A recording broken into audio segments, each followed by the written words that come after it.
while I strongly disagree with the court's decision, I accept it. I accept the finality of this outcome.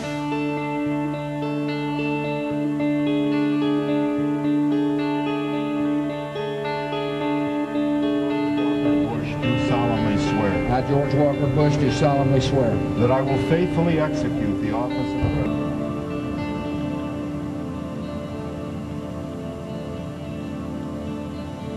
Well, that was a hard blow, but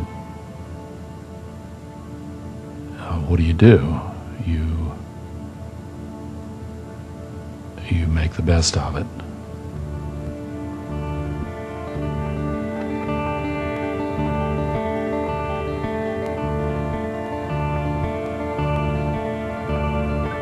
It brought into clear focus the mission that I had been pursuing for all these years, and I started giving the slideshow again.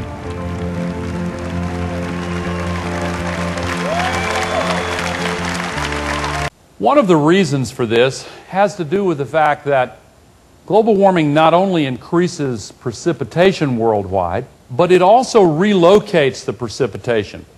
And focus most of all on this part of Africa, just on the edge of the Sahara. Unbelievable tragedies have been unfolding there, and there are a lot of reasons for it. But Darfur and Niger are among those tragedies. And one of the factors that has been compounding them is the lack of rainfall and the increasing drought. This is Lake Chad, once one of the largest lakes in the world. It has dried up over the last few decades to almost nothing, vastly complicating the other problems that they also have.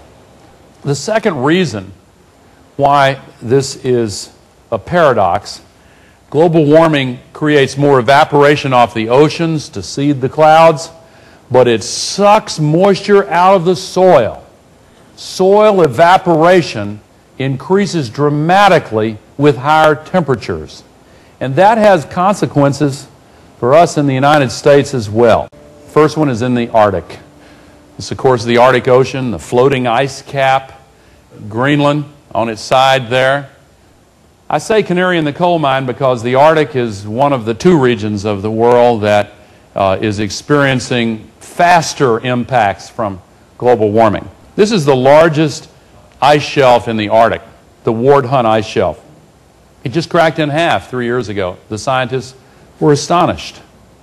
These are called drunken trees, just going every which way. This is not caused by wind damage or alcohol consumption.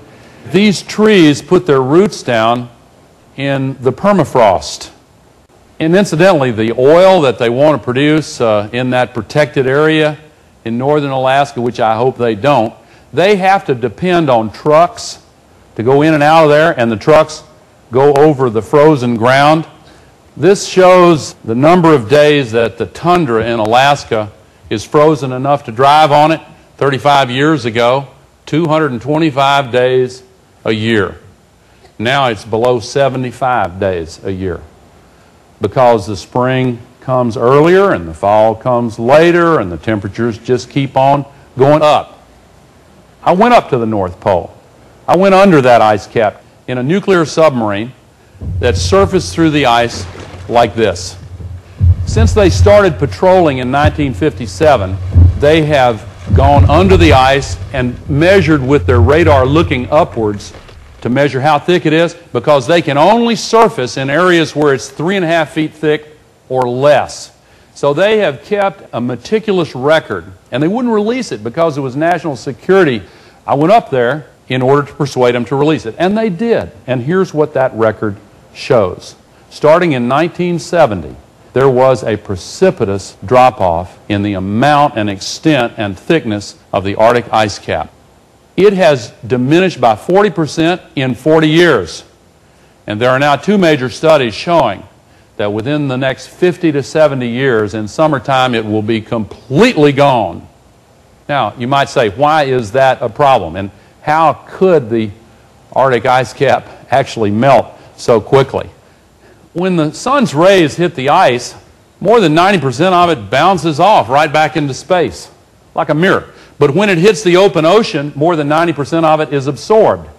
And so as the surrounding water gets warmer, it speeds up the melting of the ice.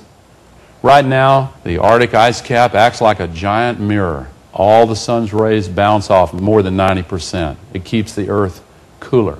But as it melts and the open ocean receives that sun's energy instead, more than 90% is absorbed. So there is a faster buildup of heat here at the North Pole in the Arctic Ocean and the Arctic generally than anywhere else on the planet. We're putting more pressure on the Earth. Most of it's in the poorer nations of the world. This puts pressure on food demand. It puts pressure on water demand. It puts pressure on vulnerable natural resources, and this pressure is one of the reasons why we have seen all the devastation of the forest, not only tropical but elsewhere.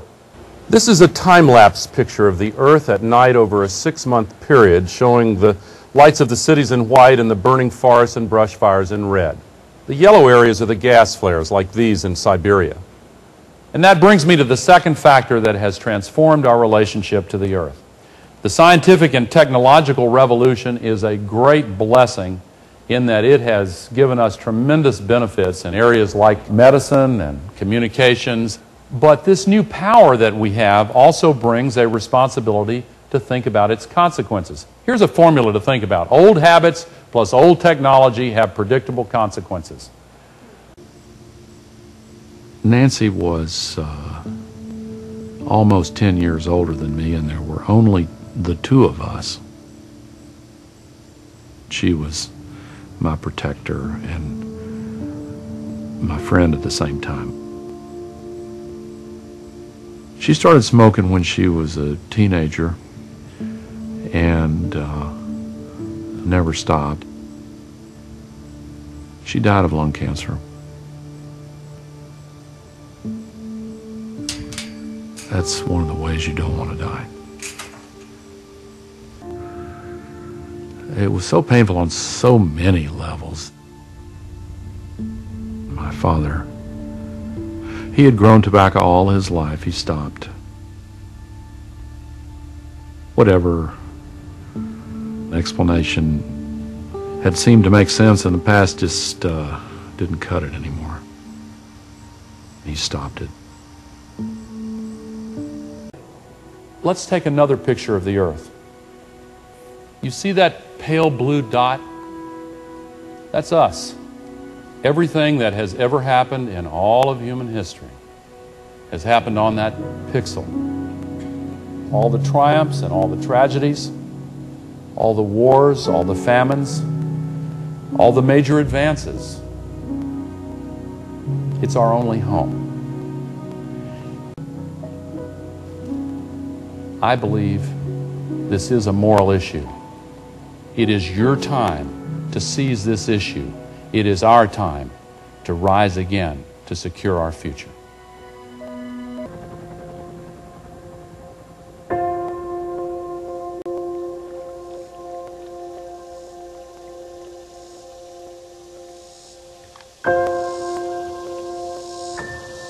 Future generations may well have occasion to ask themselves, what were our parents thinking? Why didn't they wake up when they had a chance?